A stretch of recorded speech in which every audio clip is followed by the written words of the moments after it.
Okay, we are live. I'm going to do this again. We ran into a few little technical difficulties on that last one, so I'm just going to redo the episode as it is right now. Welcome to Real Life Stories of the Impossible. I'm Alain Nu, the man who knows. My question today is can, say, a deity like Buddha, can deities like Buddha be reconciled with in such a way to cause favor to come to you in some strange way? Well, there is an ancient Chinese folklore ritual called Feng Sheng that I would like to talk to you all about in today's episode. But first, if you have not already, please subscribe and make sure you hit the notification bell so that I can give you more content just like this.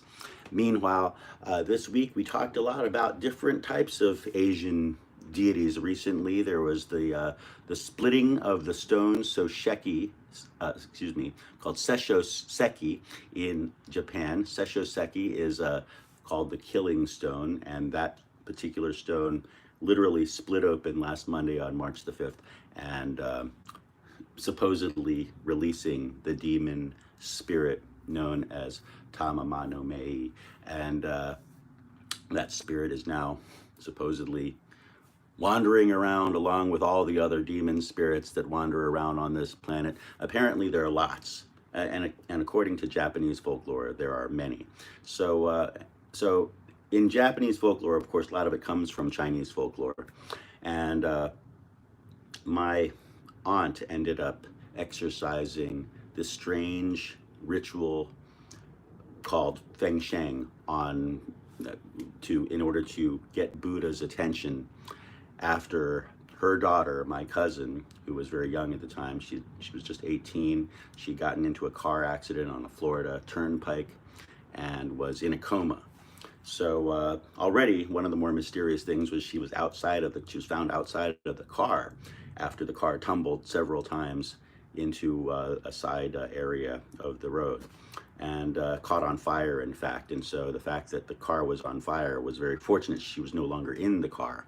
But afterwards, she was in a coma for about a week. And we all grew very concerned because you don't know how long people can stay in coma as well.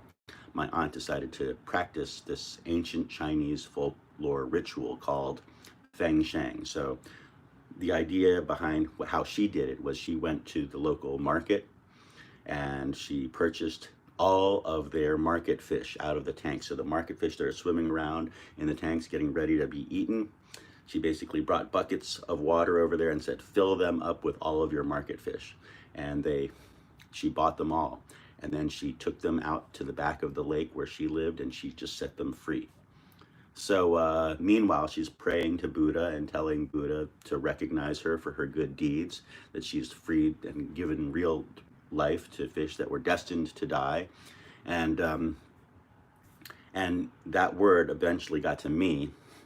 And I thought to myself, what an interesting way to bargain with Buddha, right? I mean, he's not even on this earthly realm at this point, and yet somehow she's able to bargain with him in order to have him pay special attention to my cousin. So that's what happens.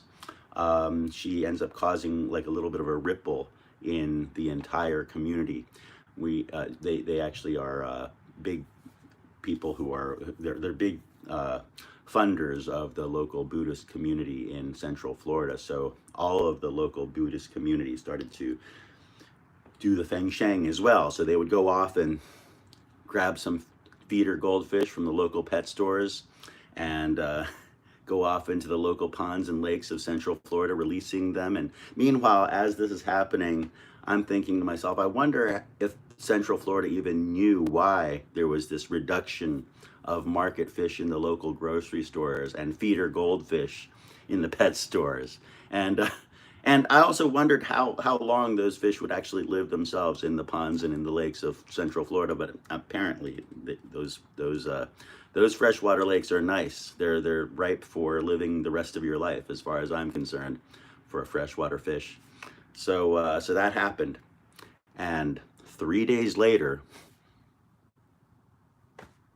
my cousin comes out of her coma. So, I mean, that's interesting just because we weren't, I mean, who knew how long she was going to be in her coma? And yet, this rippling of focus and energy and prayer. Studies like this have been done by not just that local Buddhist community, but they've been done by the transcendental meditation community. They've been done by other scientific communities, other private sector experiments that involve prayer and meditation towards the healing of other people. And what they find is that positive results can come from extreme focus from lots of different people. And so when you send out your healing thoughts and prayers, realize that your healing thoughts and prayers mean something. And so if you send them out with intention, they could mean a little bit more than you think. So with that in mind, we began this week with the story of my grandmother somehow foreseeing impending doom to the ship, the Taiping, in 1949, which ended up sinking. But fortunately, they were able to sell their tickets before they ended up on the boat themselves, thus saving all of the generation to come's lives from there. So from 1949, I wouldn't even be around had it not been for my grandmother doing that. And that's been in my family history for as long as I can remember. Really, the first somewhat paranormal story that I've ever heard is something that was real in our lives.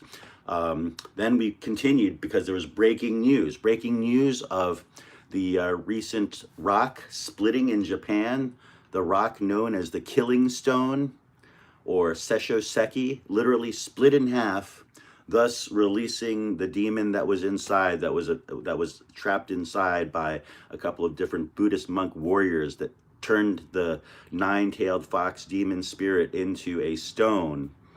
Well, now that nine-tailed fox, known as a QB in Japan, QB is the Japanese word for it. Nine-tailed fox is usually over 1,000 years old. Foxes don't get their second tails until they reach 100 years old. And foxes are, in Japanese folklore, spirits that can move from our realm into spirit realms very, very easily. So I find these stories to be really interesting because how much of these stories are kind of made up, and how much of these stories are made up for a reason, and then how much of these stories are made up for some metaphor. And then finally, is there any realness to these stories whatsoever? That's I always have to question things like that, just because our stories do come from somewhere.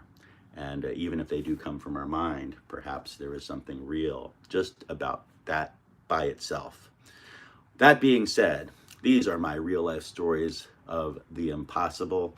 We spoke about that demon spirit, Tamama no Mei, and also the Mothman. We spoke about the Mothman, and went a little bit into my world working for Strange Magazine, who was published and edited by Mark Chervinsky, who was really one of my first mentors.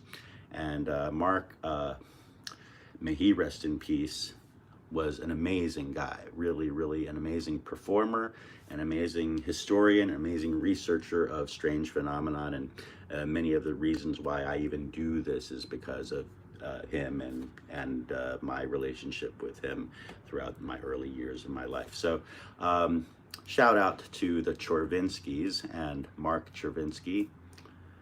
Here's to you. We'll be talking a little bit more about him next week, and a little bit more about my experiences with Strange Magazine, and look forward to speaking with you then. Meanwhile, if you want to know a little bit more about my showbiz life, you can tune in on Mondays, Magical Mondays. I always share a little bit of magic, and we've got some good ones coming up for you over the next few Mondays. And then also, you can go to my website at themanwhoknows.tv and subscribe to my newsletter. You get a free gift that involves a manifestation ritual that you can try yourself and see how well it works. Anyway, enjoy the rest of your weekend. I'm Alain Nu, the man who knows. And again, Please spread the word. Let your friends know. In fact, if I had all of my followers right now tell one friend, I would be right into my zone of my goal. So tell your friends. I do appreciate it. Peace.